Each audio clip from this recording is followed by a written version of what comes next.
Həmşirlər. Abduri Məstura. İman üçün yürkü kuyuyotgan, hicab üçün mushaqqat tartıyotgan barliq həmşirlərimə bağışlayman. Kiriş söz. Vallahi hicabım ayrılmaz başdan. Ahirki nəfəsgə, ölümgə qədər fitneler yığısun qılmayman pisan. Razıman tölisəm aləmçi bədəl. Hicabım imanımның bir partisi. Onu beşimdən aldırman deganlar bilib qilsin ki, jinimni alalaysizlar, hicabım yetkenmeydi. Xatiramdan. Bu əsərning dastlabki qismlari bir qancha tor betlarda e'lon qilingan edi. E'lon qilinish davomida asarning ko'rilish qitim soni davomli oshdi va mendan davomlashtirib yozishni talab qildi. Lekin shu orliqda turmushimdagi ba'zi ko'ngilsizliklar tufayli qalamni qayta qo'limga ola olmay qoldim. Asarning davomini yozishga nimadir bir narsam kamlab qolgandek edi.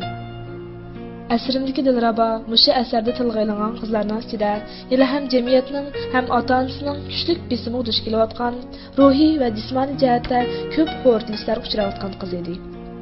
Bir kuni uning bilan telefonda ko'rishib qoldim. U qarmoqqa bu xil turmushni ko'rib qolgandek edi. Ota-onasi tarafdan kelayotgan ko'ngilsizliklarni oldi to'g'isiz, yig'izorsiz bayon qilishga boshladi. Anlab yig'lay olmadim, lekin yuragimdan yosh emas, qon tomchiqib boshladi. Uning gunohi nimada shuncha qilg'udek? Faqatli imonimga, e'tiqodimga sodiq bo'lay deganli yeri bor-ku. O'zimga kam bo'layotgan narsani qayta tepib olgandek bo'ldim-da, qalamimni qo'limga olib davomini yozishga tutindim.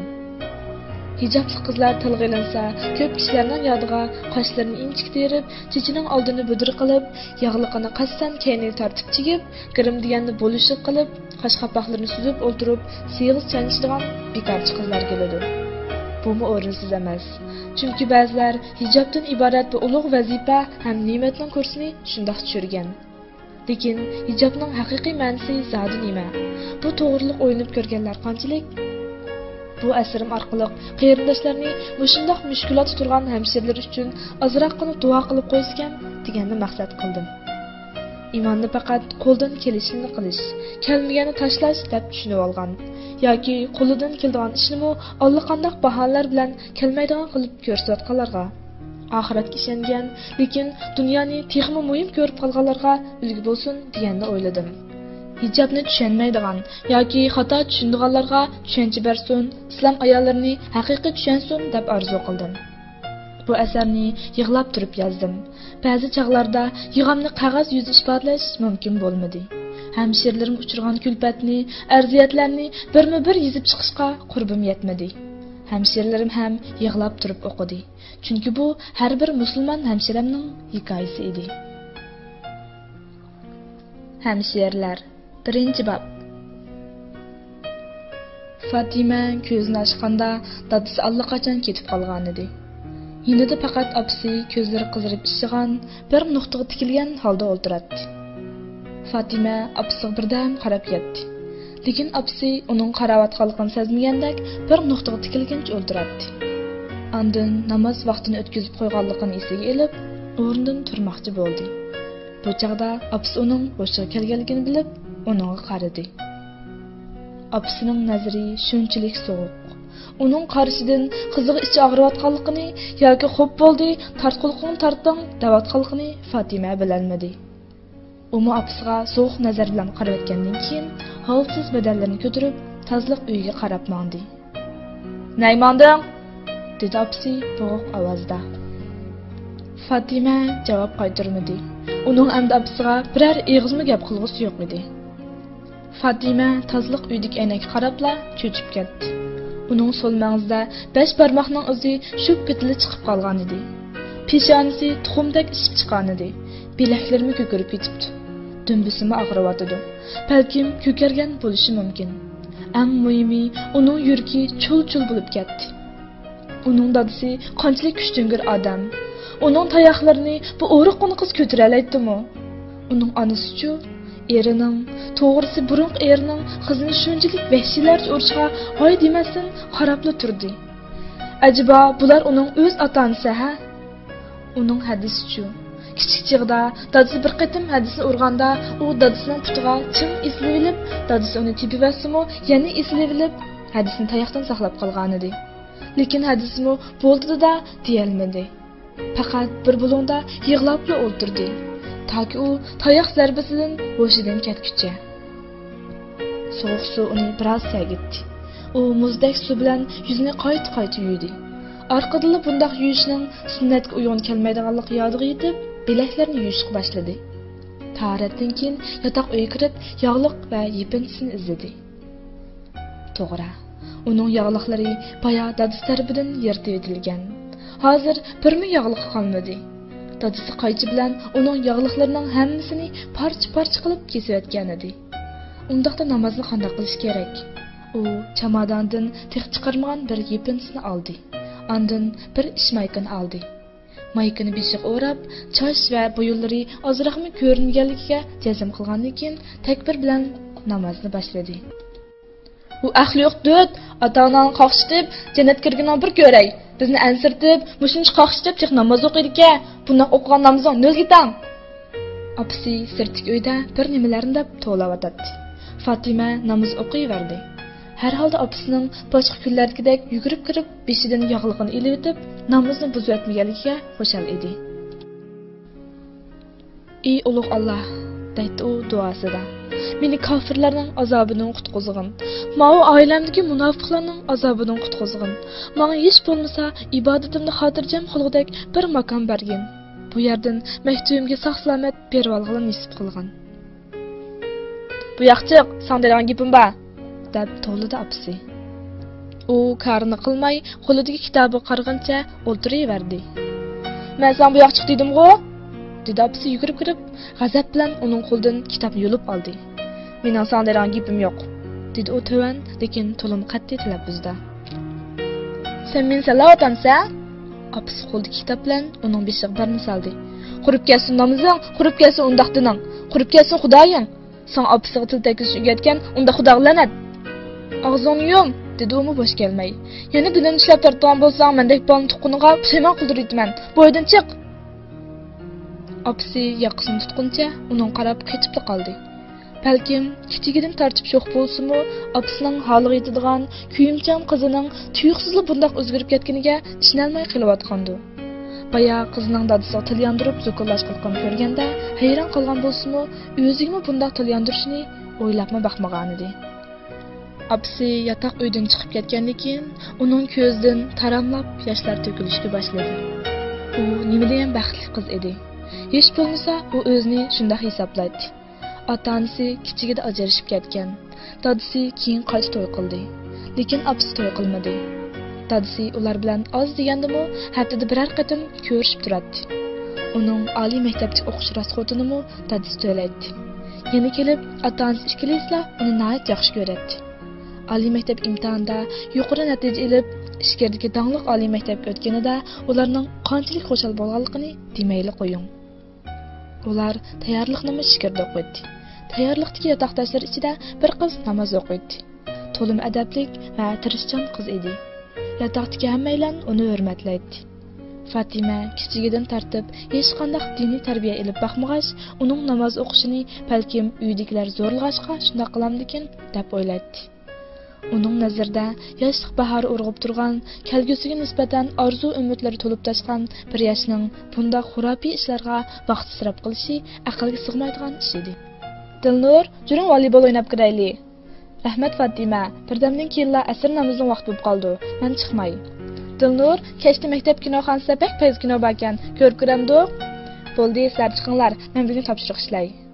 Atdigan yeshanba, atishsin bo'ldi-ku. Ati masjidda biri bilan ko'rishmoqchi edim, Qur'on o'rganmoqchi edik. Dilnur, ati mening tug'ilgan kunim. Ati qizlarning maktab sirtidagi apandim tezamxonasiga tomoq chaqirdim. Kech soat 5 da. Vaqtida beringmi? Ha, ati mening ishim bor edi. Voy, sizning ishingiz tugamaydi. Ishdan qachon qilyapsiz bo'ldi? Mening tug'ilgan kunim yil aram bir qatim kelgan tursa. Rostini aytsam, tug'ilgan kunni tabriklash dinimiz cheklangan. Shunga kechirim berolmayman. Mushundaq paranglardan keyin yotoqdoshlar barbara uningga nisbatan ozroq bezorlik his qilishgan bo'lsa-mu, uning dinda ching turish irodasiga qoyil bo'lmay qolmadi. Yana kelib, uning ochiq yo'ruq, hamma ishni tujublab qilgan mijozi boshqalarning hurmatini va qoyilligini qo'zg'amay qolmaydi.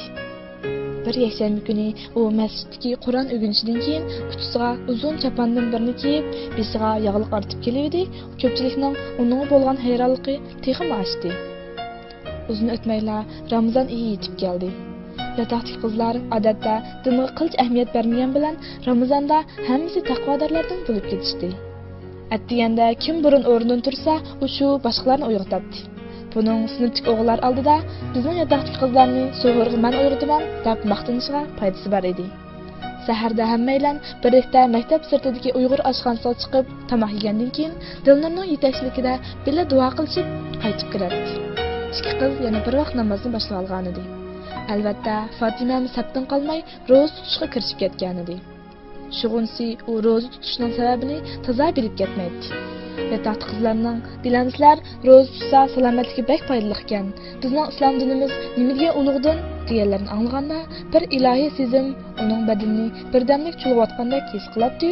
Bu sezim birdamlik yo'qolib ketadi.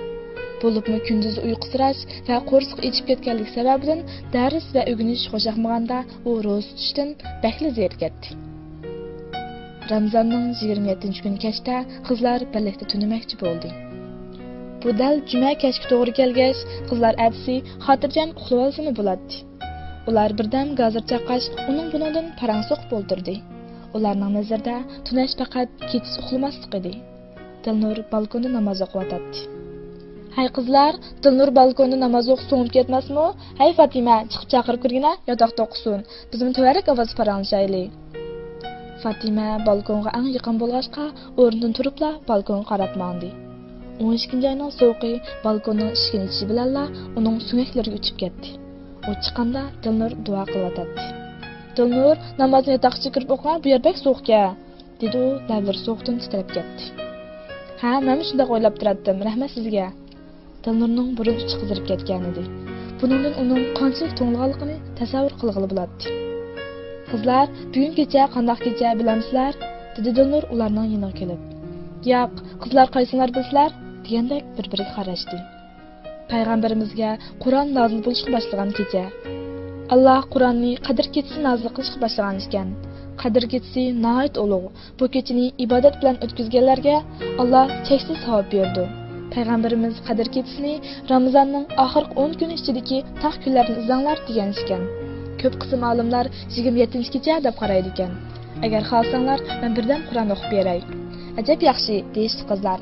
Yog'liq jey bo'ldiramdiq, yo chegimsak bo'lamdi? Ixtiyoringlar. U shundaq deb Qur'onni ichib o'qishga boshladi. Balkim o'zi kunda o'qiyotgach, dal shu yerga kelgan bo'lsa kerak, Qur'onning qizil ipi dal shu yerda edi. Osmonlardagi va zimindagi narsalarning hammasi Allohga tasbih etdi. Alloh g'olibdir, hikmat bilan ish qilg'uchidir. Osmonlarning va zaminning podshohligi Allohga xosdir. Alloh o'ltiralaydi, tiriltiralaydi. Alloh har narsaga qodirdir. Allohning ibtidosi yo'qdir, intihosi yo'qdir. Alloh oshkoridir. Ya'ni mavjudligini ko'rsatuvchi dalillar bilan aqllarga oshkoridir. Maxfiydir. Ya'ni uni ko'z bilan ko'rgili bo'lmaydi. Uning zotining mohiyatini tunishga aqllar erisholmaydi. Alloh har narsani bilguchidir. Alloh osmonlarni va zaminni 6 kunda yaratdi.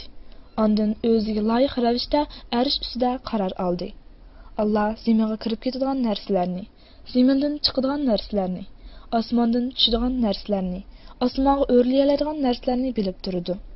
Sizlar qayerda bo'lsanglar, Alloh sizlar bilan birga. Alloh qilayotgan ishinglarni ko'rib turg'uchidir. Osmonlarning va zaminning podshohligi Allohga xosdir. Hamma ish Allohga qaytarildi.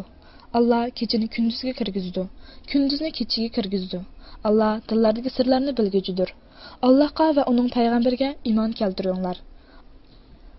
Allah sizlarni ega qilgan mollardan sadiq qilinglar. Sizlardan iymon etganlar va sadiq qilganlar cho'ng savobga ega bo'ladi. Ey kuffarlar, sizlar nimishqa Allohga iymon keltirmaysizlar? Halbuki payg'ambar sizlarni Parvardigoringlarga iymon keltirishga chaqirdi. Allah sizlardan chin ahd oldi. Agar iymon keltirishni iroda qilsanglar, iymonga oldiranglar. U asta, to'limi vazmin ahangda Qur'on oyatlarini o'qiydi. Bu çağda Fatimaning qalbini hech qachon ko'rilib boqmagan bir sezim, to'lim ulug' bir ilohiy sezim chulg'ab oldi. Har bir oyat, har bir so'z uning qalbida aks sado paydo qilmoqda edi. "Ma'u hadis to'plami, xalsanlar buni ko'rgach o'ltiringlar", dedi Dilnur bu surni o'qib bo'lgandan keyin. "Men yana birdan namoz o'qib olay." "Dilnur, men siz bilan bir namoz o'qisam bo'lamdi?" dedi Aygul ismli bir qiz. Uning ko'zlari nimishqidir namlashib qolgan edi. "Men namoz o'qiy olmayman, opamning o'rgangan." "Bo'ladi, juring amisa, chiqib tahorat ilib kirayli. Men tahoratimni yengib olay. Tahorat ustiga tahorat, gul ustiga gul qo'ygandek" debdikan. Ular ikkisi sirtqa qarab mandi. Fatimami ularning keynidan ergashdi.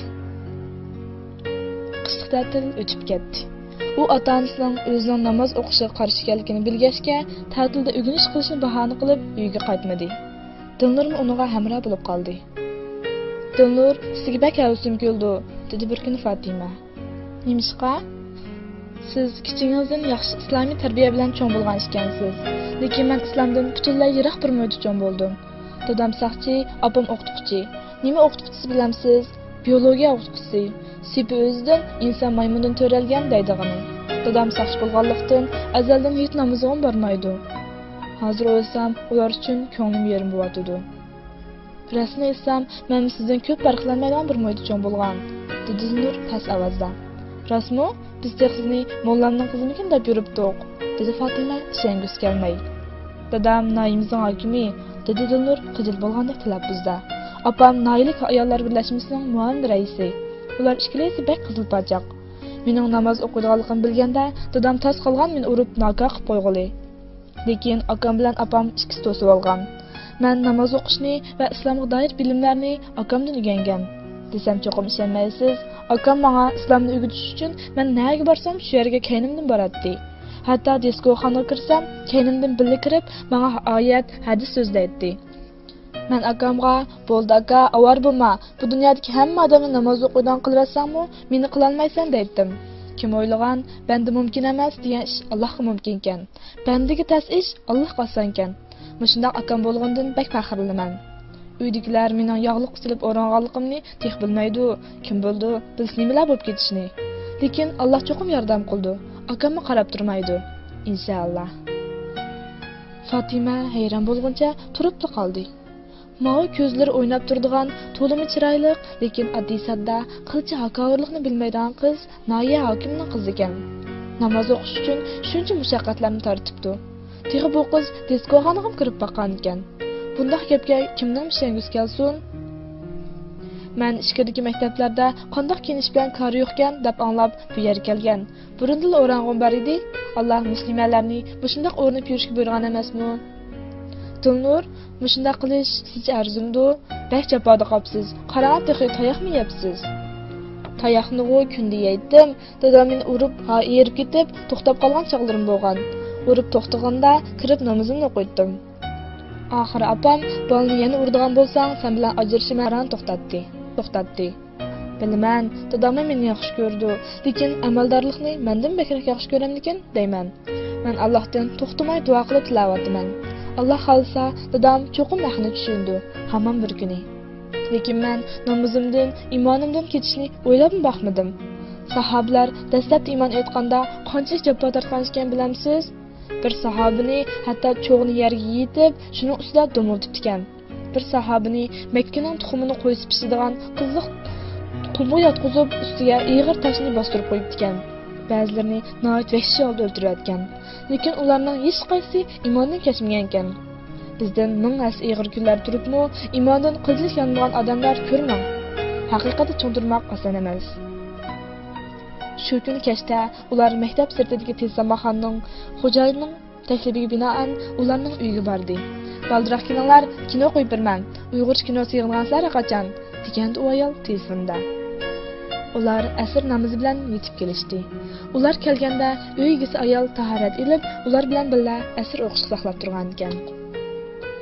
"Hay Dilnur qizim, menda bir film bor. Siz cho'qim yoqtirsiz", dedi namozdan keyin. U to'lim chaqchaqchi, xushxuy ayol edi.